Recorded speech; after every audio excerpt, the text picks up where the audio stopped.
Good morning, everyone. Meteorologist Andy Meade coming at you. We're having another update on what we're expecting when it comes to severe weather heading into tonight, pushing into Friday as well. We're going to have multiple days and at least multiple shots to at least see a good opportunity for some showers and thunderstorms. I think Friday it's actually going to hold a bit of the better opportunity. We're going to break down all the details why, but currently right now, not any of us are really receiving much in the way of precipitation besides really off into southeast New Mexico.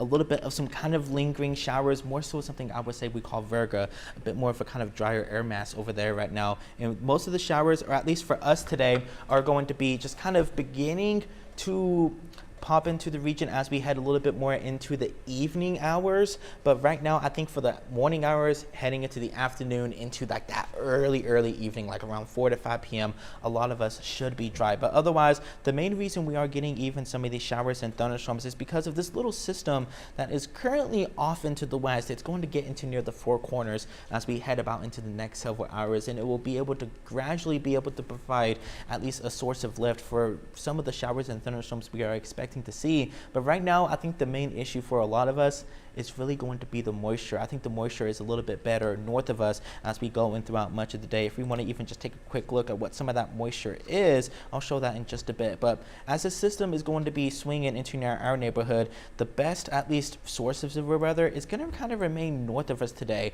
mostly along into our northern portions of the Permian Basin, even a little bit into the big country. That's where I think I'm kind of eyeballing for the best opportunity for some stronger storms. But I think heading into Friday, much of our region is highlighted for maybe even a little bit better of an opportunity for some stronger storms because of how far this little area of troughing, it's going to dip down. It's a bit of a small system, but it's going to provide enough to lift, and even with a little bit more moisture that we are expecting heading into Friday, for us to be able to see those showers and thunderstorms as well. So that system is going to be present throughout much of the Lone Star State heading into about Friday into Saturday. So even if you have any travel plans pushing east, you're still going to be running into showers and thunderstorms. But for us here in the Permian Basin, we are really going to be drying out heading about into about early, like midnight Saturday morning and throughout the rest of Saturday, even heading into early parts of next week. So pretty much it's just today and tomorrow where we are expecting an opportunity for those showers and thunderstorms. So here's kind of what the risk looks like.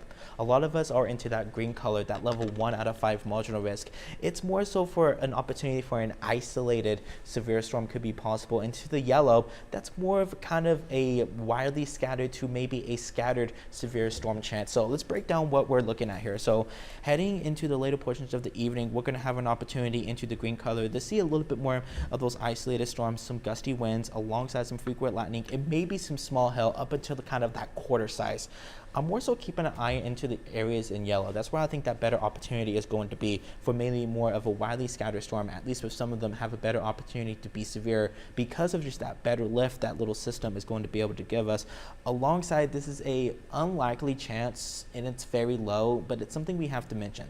It's non-zero, but there is a very low opportunity for maybe a quick spin up. I'm not expecting anything major if there is going to be a form of a quick spin up, but it is a very low chance. But the main weather impacts, at least with these storms that we are looking at today, it's going to be for gusty winds nearly around 60 to 70 miles per hour alongside some hail. I think maybe on the highest end up to golf ball size hail, but I think even then that's maybe a little too high of what we could expect heading into Thursday. But the timing, I'm looking around maybe 6 p.m. to at the absolute latest 3 a.m. I think that later time is going to be more often to the east of us, but I say around like 1 to 3 a.m. is really that best opportunity when those storms are going to be out of here. But 6 p.m. is when I think those storms are really going to start becoming a bit more robust, and with that, it's going to be isolated in nature, at least with the portions of the storms that are going to be severe. I think there will be a handful of showers and thunderstorms, but I don't think every single storm is necessarily going to be severe. But with that though, the main impacts is going to be for some of that small hail and some gusty wind. So the main thing you just need to do is to make sure just to keep up with the latest updates, and especially if you are going to be commuting into the later portions of the night,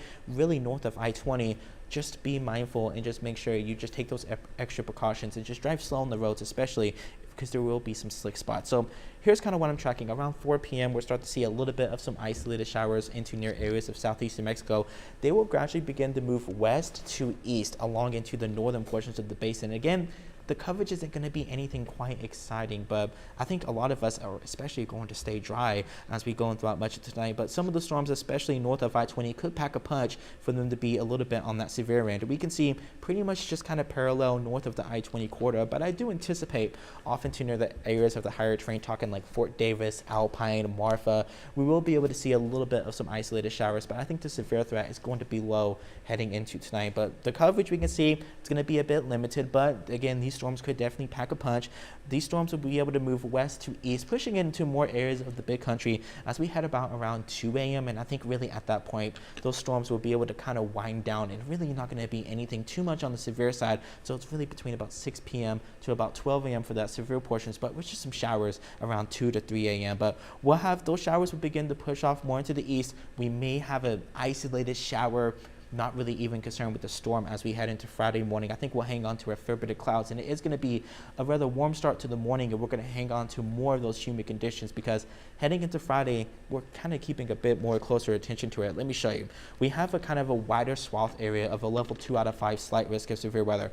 I think this is going to be probably the best opportunity of rain we have had in the Permian Basin in quite a while. I think we'll see a good bit of scattered to possibly in some former areas, I think more along our eastern portions, widespread storms, but a few of them is going to be severe. Not every single storm is going to be severe, but with some of the storms, again, they could definitely pack a punch. So we unfortunately, again, have that very low isolated tornado threat. And the only main area I really am keeping and paying attention to, I think this whole area in yellow does have a small potential for a quick spin up, but I think it's more along, because I was just looking at some data before we kickstarted the live. I'm kind of looking along more often to the higher terrain and into near the Trans-Pecos. That's where the model data looks just slightly more favorable, where we could potentially see a little bit more of a spin up. That's kind of the bullseye I'm just kind of looking at right now. This could change, especially as we head into tomorrow, once we get a little bit more data, once the system gets a little bit closer. So that is the area I'm kind of peeping at the most at now for maybe a little bit of a quick spin up. But in general, the whole area in yellow does still have that possibility. I think that might just be a little bit more of the hot spot, if that makes sense. So let me go ahead and just remove that, but we do have a good opportunity for some storms to be able to come through the region tomorrow. I think the hail potential may be up to 2 inches diameter.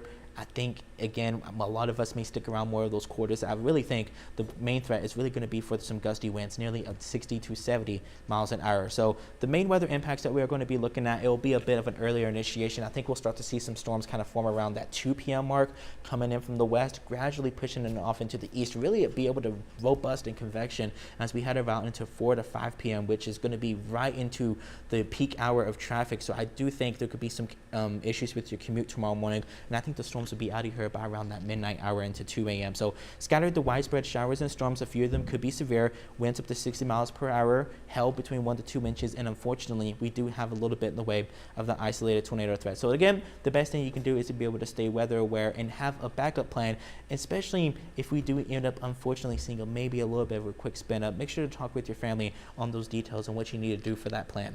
But otherwise, stop at the clock. This is Friday at 7 a.m. We're going to take it over into about the afternoon hour. We can start to see we'll have a little bit more of those kind of isolated showers begin to form. And I think we'll see a line of storms form eventually. I think when those storms form over us, it's going to be just a bit more broken. You can kind of see we'll have some robust convection, but I think even this model, it might be overdoing it just a touch bit. I think we'll start to see at least a gradual line begin to form. This is going to be against our weak cold front, but we'll have some isolated storms that will be able to form kind of along that boundary, mostly really along into our eastern portions. We can really see we'll have some even storms forming off into the higher terrain. This is around 4 p.m. on Friday. They'll also begin to move west to east as well, but we'll really be able to see this line of storms to be able to start to form, I think, more as it begins to push off into the east along into the big country of Concho Valley. But I do anticipate we could have some storms even following behind this kind of initial line of storms. Let me just draw it out here real quick.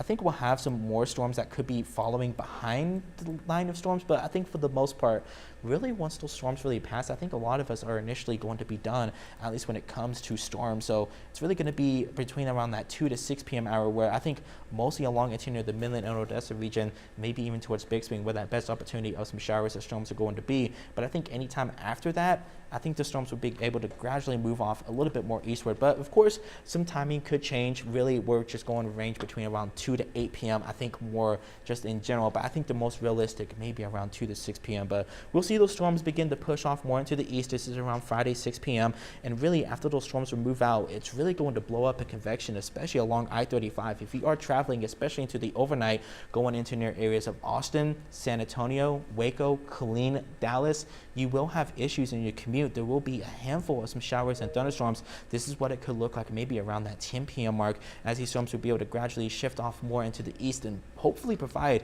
a good opportunity for some showers and thunderstorms across much of the Lone Star State of Texas, as a lot of us haven't really received a lot in the way of rain in quite a few days. But I think after that system moves out, heading into Saturday morning, we may have an isolated stray shower or two kind of on the backside of that system, but I think we'll really begin to dry out, and it's going to be setting up to be kind of a rather nice weekend. Temperatures are still going to be just a little bit on that warm side, but when it comes to that rain potential, we can really see well off into the east of us, that potential is definitely going to be highest up into near Dallas, Waco, Austin, Houston, possibly around an inch and a half to maybe even 3 inches of showers with that, maybe into the Big Country, Concho Valley. On the highest end, between about 1 to 2 inches of rain. It could be possible a little bit more into the basin, maybe a quarter of an inch to a half an inch, because those storms are going to start off a bit more isolated to scattered at first. And this is just heading in general for the next 7 days. But otherwise, as we head into the next 3 days, we do have a weather impact alert in effect, heading more so about into tonight, going to be starting around 5 to 7 p.m.,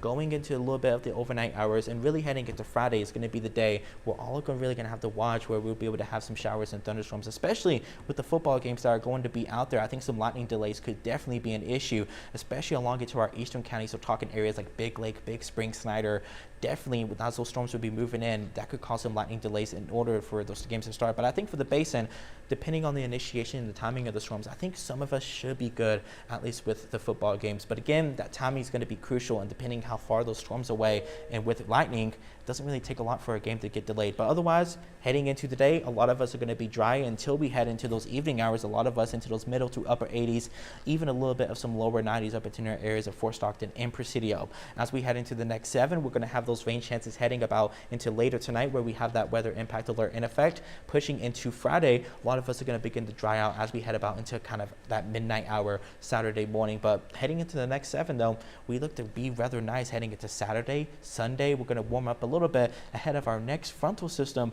possibly bring in some cooler conditions and maybe even some below normal temperatures. I have that forecasted right now heading into Wednesday, but still models are a little bit on the upside of how cold we can get, but I think we'll have a little bit more 40s possible area-wide. So be sure to keep up with the latest forecast updates. You can go ahead and scan our QR code here, or be able to go into the Apple Play Store or the Google Play Store to download our new West 9 app. We'll keep up with more updates and what you need to know as we head in throughout the next day or two.